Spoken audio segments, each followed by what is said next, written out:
Hello, তো কি অবস্থা? তো ফার্স্টে আমরা প্রম্পট ইঞ্জিনিয়ারিং যে ক্লাসটা করছিলাম, সেখানে মোটামুটি সবাই সেই অ্যাসাইনমেন্টটা জমা দিছো। তো আজকে আমরা যেটা শিখবো সেটা হলো ইমেজ জেনারেশন। খুবই একদমই ছোট একটা আম ক্লাস হবে আরকি। খুবই ছোট। তো এআই ইমেজ জেনারেশন। তো এআই ইমেজ জেনারেশন কি? এআই লেখা থেকে ছবি তৈরি করতে পারে। যেমন DALL-E, Midjourney, Stable Diffusion, Adobe Firefly। তো আমরা এখানে ইনশাআল্লাহ Adobe Firefly আর DALL-E ইউজ করার চেষ্টা করব। তো এআই হলো এতদিন যেই ছবিগুলো আছে সেই ছবিগুলো থেকে একটা উম, মানে ইয়ে শিখে নিচ্ছে, একটা প্যাটার্ন শিখে নিচ্ছে এবং নতুন নতুন মানে নতুন প্রম্পট দিলে সেই প্রম্পট অনুযায়ী নতুন নতুন ছবি তৈরি করতে পারবে আর কি। তো এতদিন যেই ছবিগুলো ছিল অনলাইনে অ্যাভেলেবল ছিল সেগুলো শিখতে শিখতে মনে করো যে এআই এখন নতুন চিত্র তৈরি করতে পারে। তো এআই দিয়ে আমরা বিভিন্ন ধরনের ছবি তৈরি করতে পারি, যেমন বাস্তবসম্মত, কার্টুন ও অ্যানিমেশন। অ্যানিমেশন তৈরি করতে পারবো না, এমনি লিখছি আর কি, হয়তো ভুল হবে। কার্টুন কার্টুন টাইপের ছবি তৈরি করতে পারবো এবং সাইফাই এবং ফ্যান্টাসি আর্ট তৈরি করতে পারবো। তো এখানে দেখতেছো চ্যাট জিপিটির লোগো, আসলে এটা ওপেন এআই লোগো। তো ওপেন এআই এর একটা মডেল আছে যেটাতে আর কি আমরা এআই ইমেজ তৈরি করতে পারি, সেটার নাম হলো ডালি। তো তোমাদের দেখানো হবে ইনশাল্লাহ। আর এটা হলো মিড জার্নি পেইড, সেই জন্য আমরা মিড জার্নিটা দেখাবো না। আচ্ছা, যাই হোক। তো সহজ ইমেজ প্রম্পট লেখা আর কি, সহজে ইমেজ প্রম্পট লেখা শিক্ষার্থীরা সাধারণত ইমেজ তৈরি করতে শিখবে এই কোর্সের মাধ্যমে। তো যেমন উদাহরণে দেখতে পাচ্ছ, a cute puppy wearing a sunglass in cartoon style. তো এটা লিখলে মনে করো যে কার্টুন টাইপের তোমার ছবিটা দিবে। তারপরে a futuristic city where floating cars in the light of the sunset. আচ্ছা, আমি তোমাদের দেখাই।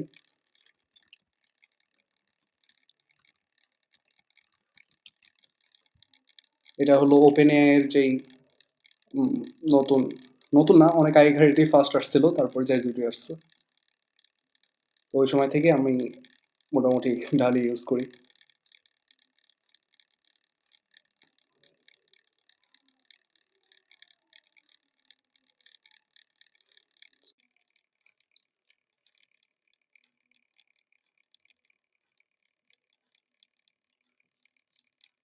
আচ্ছা, তো আমি একটু লগ ইন করি এখানে। আচ্ছা, ডালি এখন চ্যাটজিপিটির মধ্যেই দেওয়া আছে। আচ্ছা, নাইস। তো যাই হোক, যেমন উদাহরণ আমি একটা কপি করে দেই। A cute puppy wearing sunglass in cartoon style.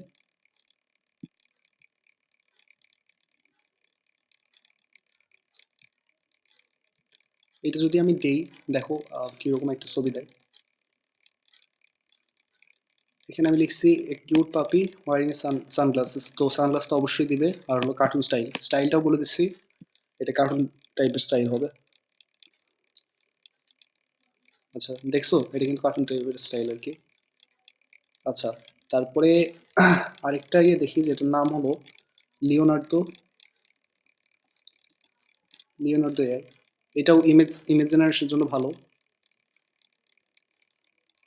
A futuristic city with floating cars in the light of sunset. তো এটা তোমরা বুঝতে পারবো সামনে অ্যাডভান্স ইমেজ প্রম্পটিং এ।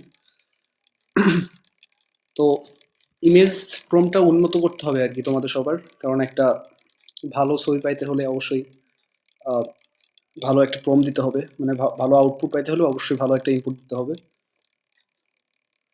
তো শুধুমাত্র একটি বাঘ বলার পরিবর্তে তোমাদের আম, তার স্টাইল, আলো কিরকম, মানে আলোটা কিরকম, কোন দিক থেকে আসবে, তারপরে অ্যাকশনটা বলবা, যেমন জঙ্গলের মধ্যে আছে অথবা আম, মানে পানির ভিতরে আছে, এগুলো আর কি উল্লেখ করবা। যেমন আমি যদি একটা দেখাই,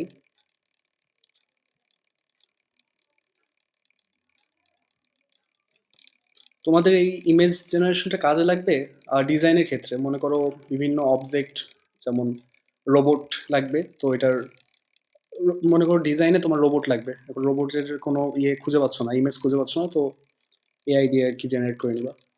তো এটা আমি পরে দেখাচ্ছি, ফার্স্টে আমি দেখাই নিই যে এই জিনিসটা দেখাই দিই। আচ্ছা, এটা দিয়ে আমি একটা লোগো বানাইছিলাম। আচ্ছা, যাই হোক,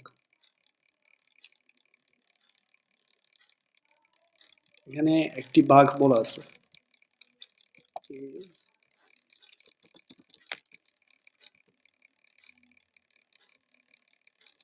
শুধুমাত্র একটি বাগ বলা যাবে না, তাহলে বুঝতে পারবে না এআইটা। যেকোনো র‍্যান্ডম একটা ছবি দিবে। সেখানে আমি স্টাইল বলতে পারি।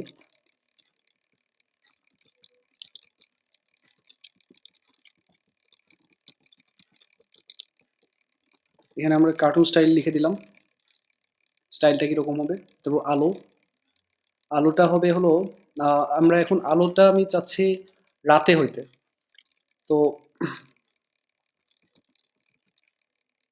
লাইট হলো নাইট।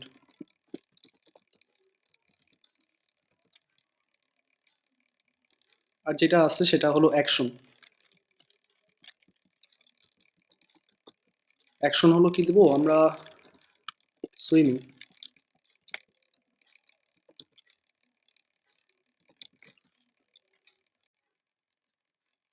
আচ্ছা, তো আমরা যদি এখানে স্টাইল, লাইট আর অ্যাকশনটা লিখলাম। এখন যদি আমি জেনারেট করি,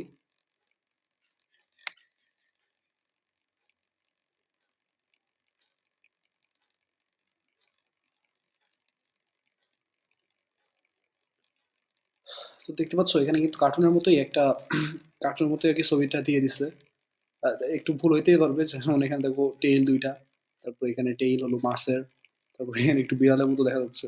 এটা কিন্তু ঠিক আছে কিন্তু। কিন্তু এটা আবার একটু ক্যাটের মতো দেখা যাচ্ছে। তো এরকম করে আরকি ভালো বিভিন্ন স্টাইল আছে। বিভিন্ন স্টাইল অনুযায়ী দিলে মনে করো যে আম আউটপুটটা ভালো দিবে খুবই। আচ্ছা, তো এটুকুই ছিল। কিন্তু এখন আমি আরেকটা জিনিস দেখাবো তোমাদের, যে তুমি এটা কিভাবে তোমার স্লাইডে অথবা প্রেজেন্টেশনে ব্যবহার করতে পারো ভালো একটা ইয়ে পাওয়ার জন্য, আউটপুট পাওয়ার জন্য। তো যেমন আমি এখানে যদি লিখি,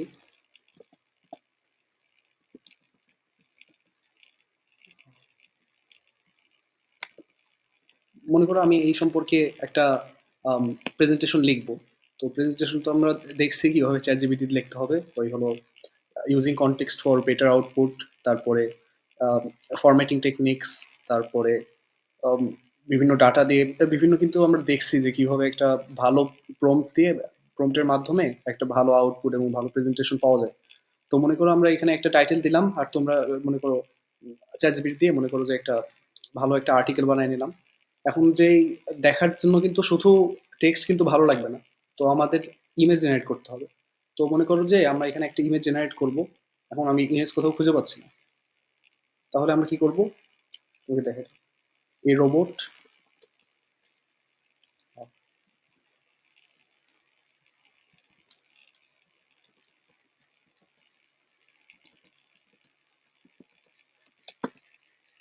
রোবট কার্টুন স্টাইল দিতে পারো, আবার 3D স্টাইল মনে হয় আছে কিনা। আচ্ছা, তা যাই হোক, 3D স্টাইল দিলাম।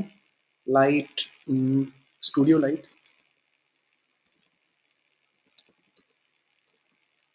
অ্যাকশন হ্যাপি দিয়ে দিই। আচ্ছা, দেখি এখন কিরকম দেয়।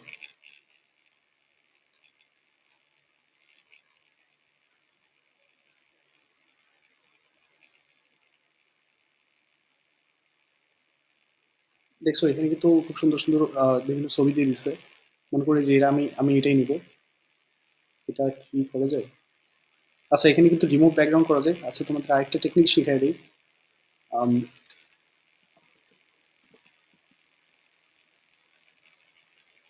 আচ্ছা, এই যে অ্যাডোবের কিন্তু ব্যাকগ্রাউন্ড রিমুভার আছে। তো এখানে ইমেজটা দিবা। এটা কিন্তু প্রেজেন্টেশনের জন্য খুবই ইম্পর্টেন্ট। তোমাদের কম্পিটিশন হয়তো বা প্রেজেন্টেশন রাখা হবে। তো ওই জন্য তোমরা এটা ইউজ করতে পারো, এরকম সিস্টেম। আচ্ছা, নামাজ আজানের জন্য একটু বিরতি। আচ্ছা, তো আম, ওখানে দেওয়ার পরে দেখো যে আমাদের একটা পিএনজি ফাইল দিয়ে দিচ্ছে। এটা কিন্তু আমরা বিভিন্ন প্রেজেন্টেশনে ইউজ করতে পারি। যেমন দেখাই তোমাদের, তোমরা প্রেজেন্টেশন বানানোর জন্য ডাব্লিউপিএস অফিস ইউজ করতে পারো অথবা মাইক্রোসফট অফিস ইউজ করতে পারো। বাট আমি ক্যানভা ইউজ করি মোটামুটি। মনে করি এখানে নিয়ে দিলে প্রেজেন্টেশনটা কিন্তু একটু ভালো লাগবে আর কি দেখতে। তো এখানে মনে করো যে আমরা উম, তোমাদের যে ইয়েটা, যে প্যারাগ্রাফটা সেটা দিতে পারো। বা যে আর্টিকেলটা দিবে চ্যাটজিপিটি, ভালো প্রম্পটের মাধ্যমে ভালো একটা আর্টিকেল মনে করো এখানে দিতে পারো। এরকম করে মনে করো প্রতিটা স্লাইড আস্তে আস্তে জেনারেট করবা, জেনারেট করে মনে করো যে প্রেজেন্টেশনটা আর কি ভালো বানানোর চেষ্টা করবা। তো এইটুকুই ছিল ইমেজ জেনারেশনের। এরপরে আমরা ইনশাল্লাহ ওয়েব ডিজাইনের যেটা আছে সেটা খুবই ইম্পর্টেন্ট একটা টপিক। তো ইমেজ জেনারেশনটা একটু দেখবা তোমরা ভালোভাবে। তো এই আর কি। পরেরটা হলো ওয়েবসাইট ডেভেলপমেন্টের আর কি। তো ওয়েবসাইট ডেভেলপমেন্টের তোমরা সবাই একটু ওই ওই ওই ক্লাসটা দেখবা। এটা বেশি ইম্পর্টেন্ট না হলেও ওই ক্লাসটা অনেক বেশি ইম্পর্টেন্ট। তো তোমরা ওই ক্লাসটায় থাকবা। আচ্ছা, ওই ক্লাসের একটা ডেমো আমি তোমাদের দেখাই দিই। তোমাদের ফার্স্ট ক্লাসে মনে হয় দেখাইছিলাম সেই ডেমোটা।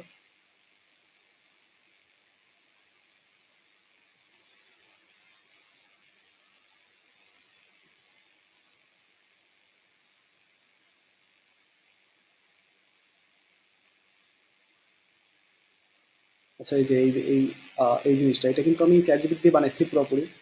তোমরাও অবশ্যই চ্যাটজিপিটি ইউজ করবা বানানোর জন্য, কারণ এত হাই লেভেলের কোড তোমরা পারবাও না। তো চ্যাটজিপিটি ইউজ করে বানাবা। যেমন এখানে দেখো হাইড্রোজেন প্লাস অক্সিজেন রিঅ্যাক্ট করলে কিন্তু ওয়াটার হয়, তুমি সবাই জানো। তো এরকম করে আমাদের এখানে পাঁচটার মতো ইয়ে আছে, পাঁচটা না ছয়টার মতো ইয়ে আছে, বিভিন্ন ম্যাটেরিয়াল আছে, এলিমেন্ট আছে। তো এগুলা রিঅ্যাক্টের ফলে কি হয় সেটা আমরা মানে বুঝতে পারতেছি। আর মানে ওয়েবসাইটে আর কি দেখা দিচ্ছে কি হবে। এটা তোমাদের এটা হলো কেমিস্ট্রি যারা পড়ো তাদের জন্য খুবই একটা আম, ভালো একটা ওয়েবসাইট। এখানে শেখা যাবে আর কি কেমিক্যাল রিয়াকশন সিমুলেটর। তো এরকম টাইপের তোমাদের কম্পিটিশনে বিভিন্ন রকম বিভিন্ন এই টাইপের ওয়েবসাইট বানাতে দেওয়া হবে, এবং যাদের আইডিয়াটা সবচেয়ে ভালো হবে তাদেরকে আর কি প্রাইজটা দেওয়া হবে। তো তোমরা একটু কম্পিটিশনে প্রস্তুত হও, প্লাস HTML এর বেসিকগুলো শিখে রাখো। আর ইমেজ জেনারেট তো দেখলাই, ইমেজ জেনারেশন। তো এই ছিল। আর ফার্স্টে তো প্রম্পট ইঞ্জিনিয়ারিং তো দেখাই দিচ্ছি। তো সব মিলে ইনশাল্লাহ তোমরা ভালো কিছু ট্রাই করো, আর হলো ফার্স্ট প্রাইজ পাওয়ার ট্রাই করো। আচ্ছা, এই পর্যন্তই ছিল।